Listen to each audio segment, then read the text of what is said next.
Hey guys, Eddie back with Couch Talk today. Welcome back to the show. If it's your first time on the show, as always, welcome to the show. Guys, please hit like, please hit subscribe below. It really helps with the algorithm. I'd really appreciate it.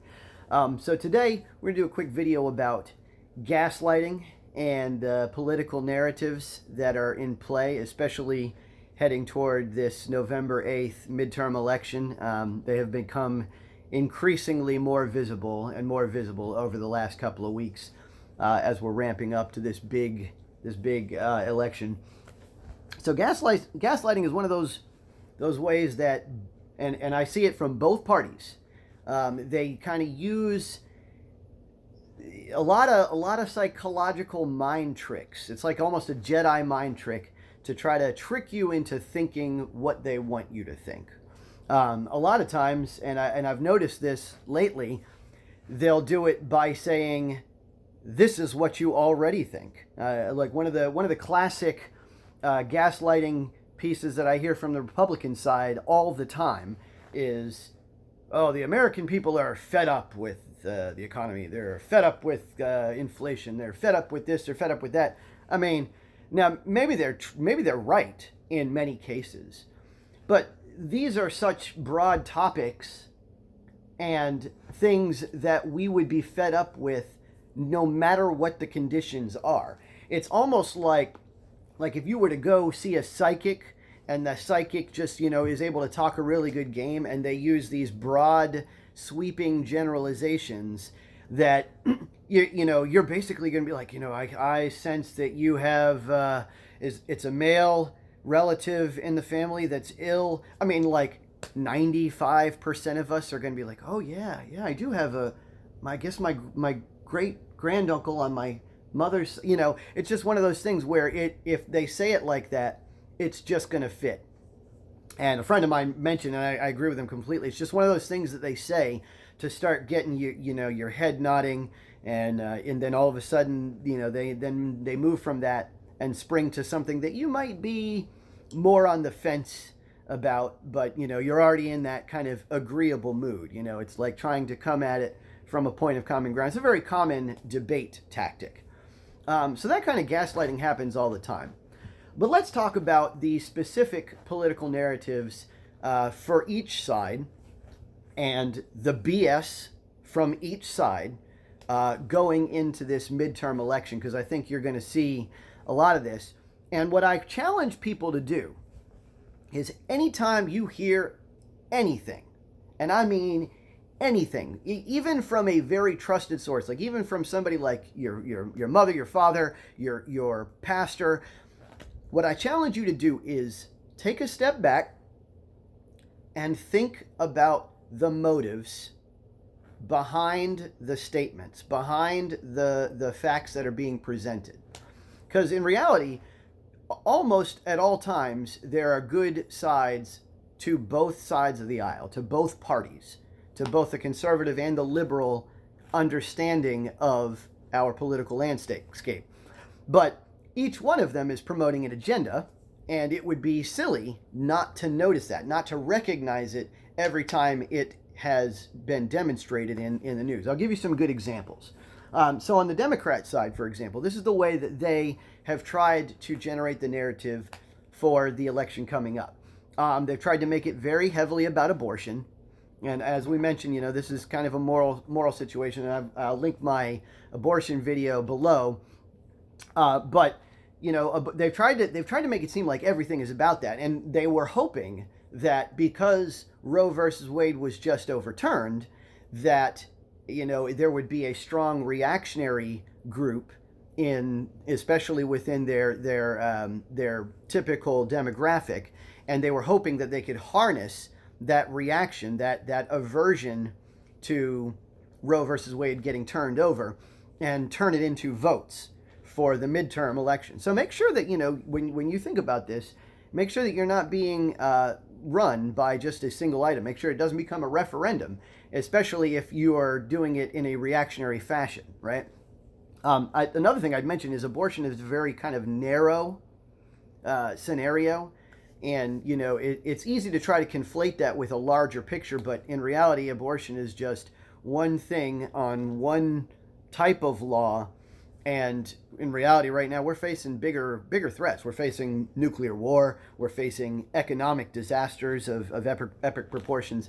And I think, just make sure that you're take a step back and realize what the Democrats are trying to do when they try to make things about abortion. What they're trying to do is just harness that emotion from that reaction to that one reversal and try to turn that into political capital. Another thing that they do is, and unfortunately for the Democrats, they've allowed themselves to be very much on the defensive in the narrative for this upcoming midterm.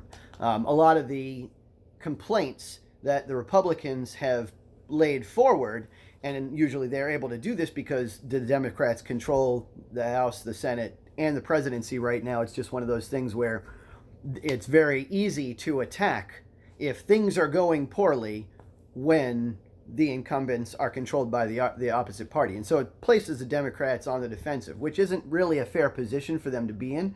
But as a consequence, they have also failed to try to turn that narrative around. What they should have done was try to put the Republicans on the defensive, but they failed to.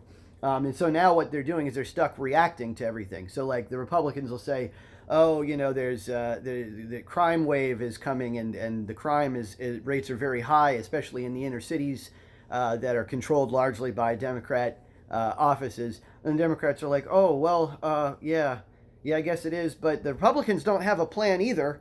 Well, that's a terrible answer.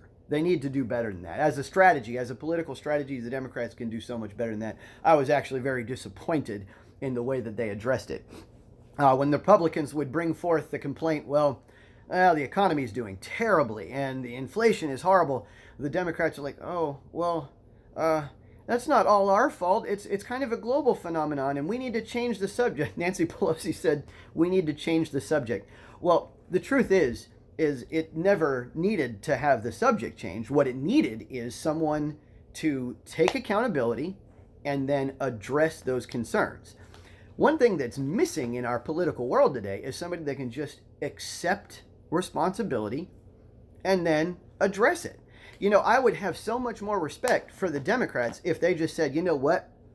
The economy is in the toilet. We are doing bad, and we have made some mistakes, but we see those mistakes. We're going to make some adjustments, and we have a plan going forward, and this is the plan.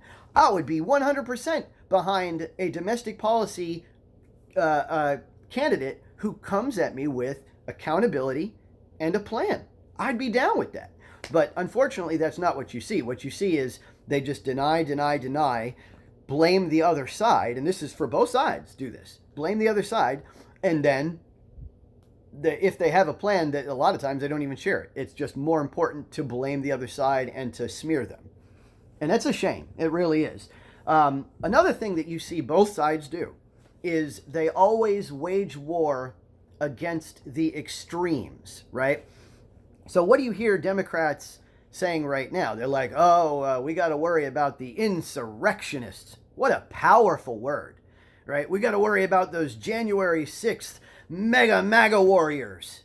Now, I don't know how many mega MAGA warriors there are, and I don't think that it's fair to characterize them as conservative Republicans. It's more fair to characterize them as anarchists, which isn't really associated with the conservative Republican side of things. But don't get me wrong, because I think that's a good strategy. But again, it's one of those things where they're gaslighting you. They're using fear of this ridiculously small percentage of the people and trying to convert that into political capital. And the Republicans do the same thing. Their extremes are, oh man, these Democrats want to defund the police entirely. They want to have crime rampant. And I don't know any Democrat that wants crime rampant. Not a single one. So it's one of those things where you just have to take a step back. You have to analyze this stuff we use an analytical mind. Just think about what the motives are, who's saying it, what they're trying to say, and why they would be trying to say it. And I think if you just examine the motives behind these things, you come away with a much clearer picture, a much more complete picture of the political world. And it's gotten to the point where, each of them have their own fear tactics. Each of them have their own gaslighting ideas. But ultimately, what we need is more open discussion. I think it's incredibly important for there to be a balance between the two sides, for there to be a constant like give and take. Politics was originally designed to be the structure that negotiates between the two, the structure that bridges the gap between differing opinions, not like putting people in their own respective corners in their own tribes and then like everybody getting mad and battling it out. That's not what politics is. Politics is coming together, not being separate. All right, I'll catch y'all next time.